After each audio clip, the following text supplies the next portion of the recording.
Bersama saya Kelviana Rahmawati dan juga bersama narasumber kita pada malam hari ini Bapak Andri, pegiat UMKM, dan juga dengan tema kita pada malam hari ini yaitu UMKM di tengah pandemi. Baik Bapak Andri, masih terhubung ya bersama kami. Kita lanjutkan lagi ke pertanyaan selanjutnya. Masih berhubungan dengan pertanyaan sebelumnya. Mungkin aku juga pengen tahu bagaimana kenapa juga tertarik terjun ke dunia bisnis distributor kopi, dan mungkin sebenarnya apa sih tujuan utamanya? Oke, jadi memang pada dasarnya saya sendiri pelaku kopi. Gitu. Saya pecinta kopi, saya suka dengan kopi dan sangat saya pedalami kopi sendiri dari cara tanamnya, dari cara perawatannya, terus sampai secangkir kopi gitu kan. Jadi suka karena memang unik sekali itu, sangat unik sekali itu kopi itu karena beragam aneka ragam kopi dengan rasa yang khas, itulah yang membuat saya suka dengan kopi gitu.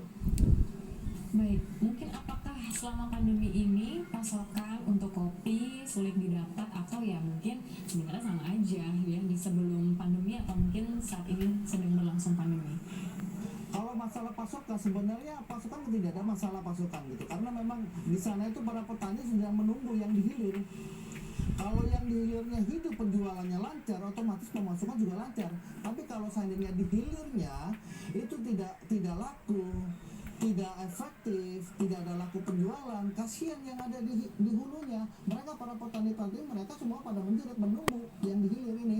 Kalau dihilirnya mereka ini, yang dihilirnya mereka laku, kadang-kadangnya laku, otomatis suplai pun nggak ada masalah. Dan suplai pun mereka siap semuanya, pasukan nggak ada masalah sebenarnya. Yang jadi permasalahan adalah hilirnya bagaimana cara kita memasarkan produk-produk kopi itu sendiri dari Sabang sampai Merauke itu sendiri. Baik, berarti tergantung dari hilirnya ya Pak ya. Nah, untuk mungkin dari hilirnya sendiri Pak, bagaimana penjualan kopi dari sebelum dan juga sesudah pandemi?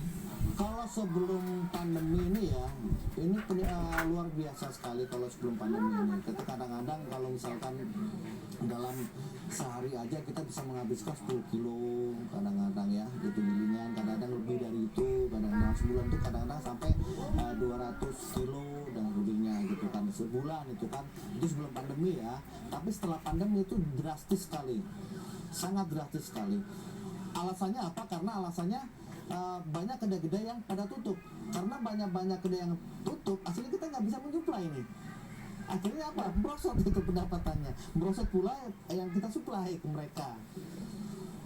Baik, kalau wabah ini terus berlanjut, apa mungkin ada strategi Bapak agar distributor kopi ini tetap berjalan?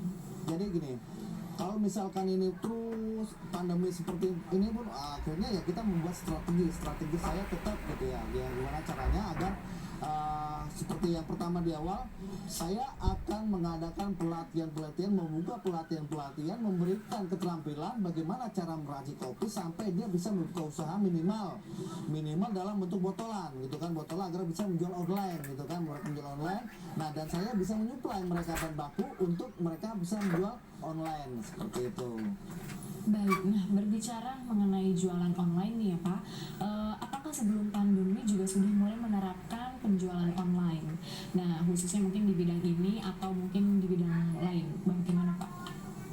Kalau jadi dua-duanya, sebelum pandemi kita juga menjual online juga, tapi lebih banyak yang offline-nya karena dia bisa melihat langsung, secara langsung kopinya gitu kan. Tapi kalau online kan dia tidak bisa melihat secara langsung. Yang kita jual kebanyakan tuh yang online-nya itu yang sudah jadi gitu, baik berupa bubuk yang sudah digiling maupun yang sudah dalam bentuk cair tinggal minum.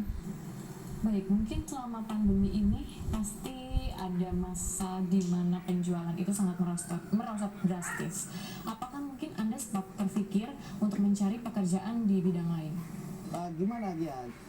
Kalau mau buka usaha itu kalau sebaiknya kita fokus pada satu. Jangan kita mencar sana, mencar sini. Dan saya sarankan kan, lebih baik daripada kalian itu mencari pekerjaan, lebih baik menciptakan lapangan kerja. Untuk menciptakan lapangan kerja, ya tetap fokus, berusaha dengan sebaik-baiknya agar apa? Agar bisa merekrut karyawan, ya kan, menciptakan lapangan kerja untuk yang lain seperti itu. Ya, jadi jangan dibiarkan masalah begitu aja dengan mental cemen lah gitu. Kalau bisa ya. Baik, mungkin kalau selama pandemi ini bagaimana kondisi keuntungan dan juga mungkin kerugian sendiri dalam bisnis kopi ini? Kalau dibilang rugi memang rugi, sangat rugi sekali. Dampaknya sangat luar biasa sekali, sangat pandemi ini. Tapi kita tidak bisa boleh menyerah begitu aja, pasrah begitu aja. Ibarat kata dengan orang ditonjok ya diam aja ya, paling kita harus melawan. Nah ini kasarnya kan tonjokan, pandemi adalah tonjokan. Kita harus jangan sampai kita menyerah begitu saja. Kita harus bangkit, harus berjuang. Baik, mungkin dengan kerugian-kerugian tersebut pasti juga butuh modal untuk kembali dong Pak ya, atau mungkin bisnis tetap berjalan. Nah mungkin dalam hal ini apakah ada dana darurat atau mungkin ada planning yang lainnya? Ya dana darurat sebenarnya dibilang gimana ya, kalau dana darurat kita sudah habis sebenarnya, tapi kita menggunakan akal kita, menggunakan strategi kita, bagaimana caranya tanpa menggunakan modal kita bisa gitu. Paling modal kita adalah bahan baku, modal kita adalah semangat, modal kita adalah fokus bagaimana cara kita mengembangkan dunia usaha. Baik, dengan kerugian-kerugian yang tadi sudah disebutkan, gimana tuh Bapak mungkin nasib-nasib karyawan pasti sangat terdampak untuk mereka? Kalau kerugian memang sangat rugi sekali, memang itu sangat berdampak sekali kepada karyawan. Kita tidak bisa membayar karyawan, makanya pada saat pandemik itu banyak sekali yang gulung tikar. Dari gulung tikar itu karena apa? Karena dia harus membayar karyawan, dia harus membayar sewanya. Karena dia tidak mampu membayar sewa, tidak mampu membayar karyawan, otomatis di PHK gitu kan. Nah itu seperti itu. Nah itu kan tidak semuanya seperti itu. Ada juga yang memang mempertahankan seperti itu kan gitu. Nah dari yang di PHK inilah itu kita beri keterampilan, memberikan suatu keterampilan, mengajarkan keterampilan agar dia bisa bertahan. Bagaimana caranya agar dia itu bisa menciptakan lapangan kerja minimal untuk dirinya sendiri. Baik Bapak Andri, tahan dulu sejenak, dan juga untuk pemirsa jangan kemana-mana dulu. Dialog Khusus akan kembali hadir menemani Anda. Tetap di Dialog Khusus. Dimatiin aja.